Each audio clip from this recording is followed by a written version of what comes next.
Doctor గారు, నా పేరు క్రాంతి కుమార్. నేను 2001 సంవత్సరం నుంచి విటిలిగో సమస్యతో బాధపడుతున్నాను. నాకున్న సమస్యకు శాశ్వత పరిష్కార మార్గం ఉంటే తెలియచేయండి అని అడుగుతున్నారు.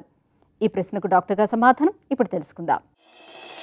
క్రాంతి కుమార్ గారు, విటిలిగో అనేది బేసిక్గా ఒక ఆటోఇమ్యూన్ డిసీజ్ అండి.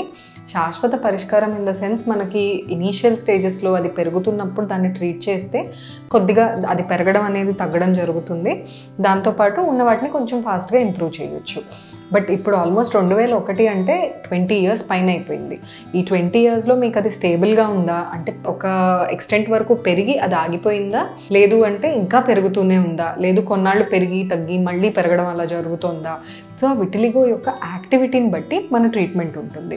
సో సపోజ్ మీకు బాడీ పార్ట్స్ ఎక్కువగా ఇన్వాల్వ్ అయ్యి ఉన్నాయి, ఎక్స్పోజ్డ్ పార్ట్స్ ఫింగర్స్ ఫీట్ ఇవన్నీ ఇన్వాల్వ్ అయ్యి ఉన్నాయి అంటే దాని అర్థం అది యాక్టివ్ డిసీజ్ ఉన్నట్టు.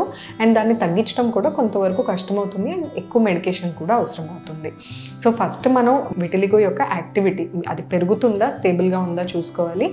పెరుగుతుంటే ఆ పెరగడాన్ని ఆపడానికి మందులు ఉంటాయి, అందులో ఇమ్యూనోసప్రెసెంట్స్ ఉంటాయి, ఫోటోథెరపీ ఉంటుంది. వాటితో ఫస్ట్ పెరగడాన్ని అనేది ఆపొచ్చు.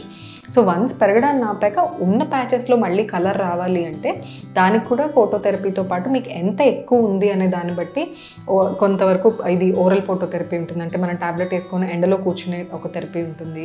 లేదు అంటే నారో బ్యాండ్ యూవీబీ చేంబర్స్ ఉంటాయి, అందులో వారానికి 3 సార్లు వెళ్ళి నుంచోవాల్సి ఉంటుంది. దాంతోపాటు ఎక్కువగా స్ప్రెడ్ అవుతుంటే స్టెరాయిడ్స్ కూడా ఒక్కొక్కసారి ఇస్తాము. అండ్ ఆయింట్మెంట్స్ లోషన్స్ ఇవన్నీ ఉంటాయి పనిచేసేవి. సో ఫస్ట్ ఎంత ఎక్కువ ఉంది, పెరుగుతోందా లేదా, ఈ 2 ఫ్యాక్టర్స్ని బట్టే మనకి ట్రీట్మెంట్ అనేది ఉంటుంది.